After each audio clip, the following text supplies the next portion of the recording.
ఓం నమః శివాయ. ఓం నమో నారాయణాయ. కర్మ నివారణ నరదృష్టి నివారణ కాళభైరవాయై నమో నమః. ఓం కాళకాలాయ విద్మహే కాళాతీతాయ ధీమహి తన్నో నరదృష్టి నివారణ కాళభైరవ ప్రచోదయాతు. హరి ఓం. మా ఛానల్కి స్వాగతం. చూస్తున్న వీక్షకులకు ప్రేక్షకులకు ప్రియ కాళభైరవ భగవద్బంధులకి స్వాగతం పలుకుతూ మమ్మల్ని ఎంతగానో ఆదరిస్తూ ఉండబడినటువంటి ప్రియ సోదర సోదరీమణులకు ఎవరిపైనను గ్రహణం దోషం లేకుండా, గ్రహణం యొక్క శూల ఎవరిపైన పడకుండా అందరికీ ఐశ్వర్యాన్ని ఆనందాన్ని ప్రసాదించాలని, అలాగనే తెలుగు సంవత్సరానికి వీడుకోలు పలుకుతూ కొత్త తెలుగు సంవత్సరానికి స్వాగతం పలుకుతున్నటువంటి కాల సమయంలో కనుక అందరికీ ఈ సంవత్సరంలో జరిగినటువంటి అద్భుతాలు ఐశ్వర్యాలు అలా జీవితకాలంలో నిత్యము ఐశ్వర్య ఆనందంగా గడపాలని, సకల అష్ట కష్టాలకు స్వస్తి పలుకుతూ నూతన అధ్యాయ జీవితంలో సువర్ణ అధ్యాయానికి స్వాగతం పలకాలని కోరుకుంటూ అందరికన్నా ముందుగా శ్రీ పరాభవనామ సంవత్సర పండగ శుభాకాంక్షలు. మనకు 1వ తారీఖు మార్చి నెల 2026 నుండి 15/3/2026 వరకు పుట్టినటువంటి వారందరికీ ముందస్తుగా జన్మదిన శుభాకాంక్షలు. గతంలో వివాహం చేసుకున్న వారికి వివాహ వార్షికోత్సవ శుభాకాంక్షలు. ద్వాదశ రాశుల్లో గ్రహ గమనాలు వీక్షింపచేద్దాం. మిథున రాశిలో దేవగురు బృహస్పతి సంచార స్థితి, సింహరాశిలో కేతు సంచార స్థితి, కుంభరాశిలో చతుర్గ్రహ సంచార స్థితి, రవి కుజ బుధ రాహు సంచార స్థితి, మీనరాశిలో శుక్రుడు మరియు శని సంచార స్థితితో ద్వాదశ రాశుల్లో గ్రహ గమనాలు ఈ విధంగా ఉన్నాయి. సింహరాశి వారికి సింహరాశిలోనే గ్రహణ సంచార స్థితి, ఏడాది తర్వాత సప్తమ స్థానంలో చతుర్గ్రహ సంచార స్థితి దోషంగా ఉన్నప్పుడు గ్రహణ దోషాన్ని, సప్తమ కుజదోషాన్ని ఎలా తొలగించుకోవాలో ఈ వీడియోలో సవివరంగా సంపూర్ణంగా తెలుసుకుందాం. సింహరాశిలో ఏ ఏ నక్షత్రాలు వస్తాయనగా మఖా నక్షత్రంలోని 4 పాదాలు, పుబ్బా నక్షత్రంలోని 4 పాదాలు, ఉత్తరా నక్షత్రంలోని 1 పాదం కలిపితే సింహరాశి.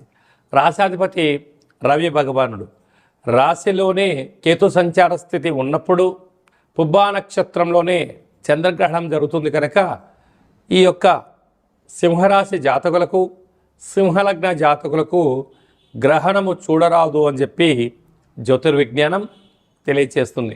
కనుక గ్రహణానికి 4 గంటల ముందరలోనే అంటే 10:30-11 లోపలనే భోజనాన్ని స్వీకరించడం, గ్రహణకాల సమయంలో పట్టు స్నానాన్ని ఆచరింపచేసి దర్భచాపను వేసుకొని యథాశక్తిగా దేవతారాధన చేయడం ఉత్తమోత్తంగా భావించగలగాలి. గ్రహణ తదనంతరము స్నానం ఆచరింపచేసి నవధాన్యములను గ్రహణ దోష పరిహారార్థ కార్యక్రమాన్ని ఆచరింపచేసుకున్నట్లయితే సకల దోషం తొలగుతుంది. సప్తమంలోనే రాశాధిపతి రవి భగవానుడు, అలాగనే రుణరోగ శత్రుకారకుడు కుజుడు, కుజదోషము, బుద్ధికారకుడు బుధుడు, వాస్తు నరదృష్టికారకుడు రాహు సంచారం చేయడం వలన సంపూర్ణమైనటువంటి కొన్ని విషయాలలో ఆవేశం, ఆందోళన కలుగుతూ ఉంటుంది. కుజదోష కారణం వలన ప్రేమికులు చాలా జాగ్రత్తగా ఉండాలి. భార్యాభర్తల మధ్య అన్యోన్యత అవసరం. దూరావాయు జల ప్రయాణాలు చేసేటప్పుడు ఎన్నో జాగ్రత్తలు అవసరమని చెప్పి గుర్తు పెట్టుకోగలగాలి. అదే కాకుండా విశేషంగా అష్టమంలో శని భగవానుడు, అక్కడే శుక్రుడు కూడా సంచారం చేస్తూ ఉన్నాడు కనుక దూర వాయు జల ప్రయాణాలు చేసేటప్పుడు ఎన్నో జాగ్రత్తలు అవసరం.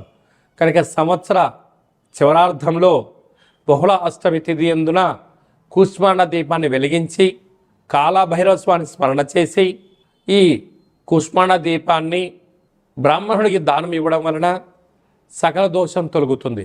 ప్రభుత్వ ఉద్యోగస్తులు, వ్యవసాయ సోదరీమణులు, సాఫ్ట్వేర్ ఉద్యోగస్తులు, అనేకమైనటువంటి కార్యక్రమాలు చేసే వారందరూ కూడా ఎంతో జాగ్రత్త అవసరం అని చెప్పి జ్యోతిర్విజ్ఞానం తెలియచేస్తుంది. మార్చి నెలలో ప్రథమార్థంలో ముఖ్యమైన పండగల గురించి క్లుప్తంగా, సవివరంగా, సంపూర్ణంగా తెలుసుకుందాం. మనకు 3వ తారీఖు 3వ నెల 2026వ సంవత్సరంలో మనకు చంద్రగ్రహణం జరుగుతుంది. కనుక చంద్రగ్రహణము మధ్యాహ్నము 3 గంటలకు ప్రారంభమయ్యి సాయంత్రం 7 గంటల వరకు కొనసాగుతుంది. కనుక 3 గంటల ముందరలోనే భోజనం చేయాలి. కనుక 11 గంటల లోపనే అందరూ భోజనం చేయండి.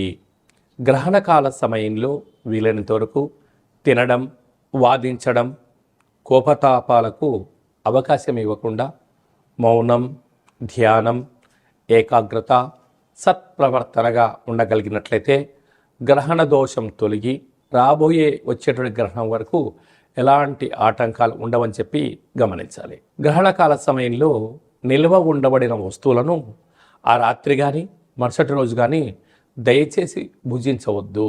నిల్వ ఉండబడినటువంటి పదార్థాలలో దర్భను వేసి ఉంచండి. సకలమైనటువంటి గ్రహణకాల సమయంలో మంత్ర సాధన ఏదైతే చేస్తామో అద్భుతమైన ఫలితాన్ని, ఐశ్వర్యాన్ని కలిగిస్తుందని చెప్పి గమనించగలగాలి. 11వ తారీఖున పాల్గొన మాస బహుళ అష్టమి, అంటే ఈ తెలుగు సంవత్సరాదిలో చివరి అష్టమి కనుక ఈ సంవత్సరంలో జరిగినటువంటి అష్ట కష్టాలను తొలగించుకొని రాబోయేటువంటి శ్రీ పరాభవనామ సంవత్సరానికి స్వాగతం పలుకుతున్న కాల సమయంలో ఇంటిలో శుద్ధి పెట్టుకొని నింబకుస్మ దీపాన్ని కానీ, నారికేల దీపాన్ని కానీ, అలా కుష్మాండ దీపాన్ని కానీ పెట్టి కాళ్ళ భైరవ స్వామి యొక్క స్మరణ, ధ్యానము చేయగలిగినట్లయితే సకల అష్ట కష్టాలు తొలగిపోయి ఈ సంవత్సరంలో మనపైన ప్రసరించినటువంటి నరదృష్టి, శత్రు ప్రభావాలు అన్నీ తొలగిపోతాయని చెప్పి గమనించాలి.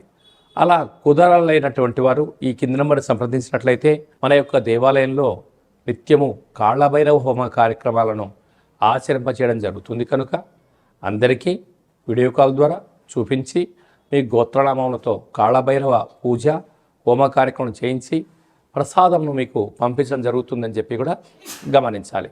అలాగనే మీ వ్యక్తిగత జాతకం తెలుసుకోవాలనుకుంటున్నారా?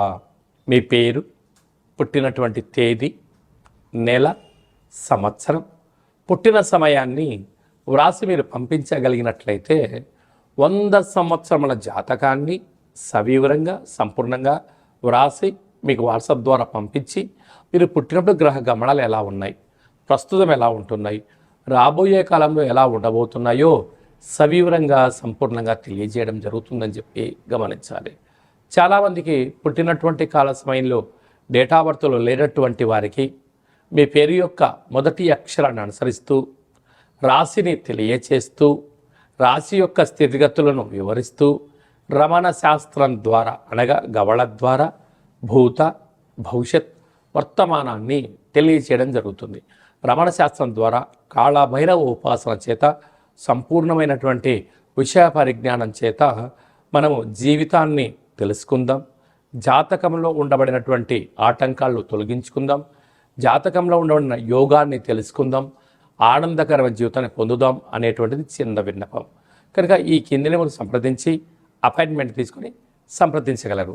అందరికీ శుభాన్ని, జయాన్ని, ఐశ్వర్యాన్ని ప్రసాదించాలని ఈ తెలుగు సంవత్సరానికి వీడుకోలు పలుకుతూ కొత్త సంవత్సర కాలం సమయంలో అందరికీ ఆనందాన్ని ప్రసాదించాలని మనసారా మనం కూడా మరొక్కసారి కాళభైరవ స్వామి గారిని కోరుకుంటూ ఆశీర్వచనం.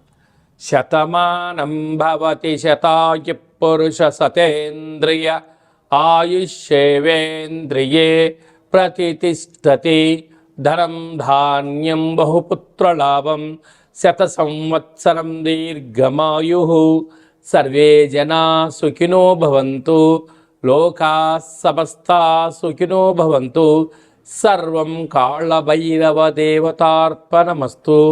హరి ఓం. ఈ వీడియో మీకు నచ్చినట్టయితే మా ఛానల్ని సబ్స్క్రైబ్ చేసుకోండి, లైక్ చేయండి, షేర్ చేయండి. భగవద్బంధులకు, మిత్రులకు స్నేహితులకు చేరవేసి హిందూ ధర్మాన్ని కాపాడండి.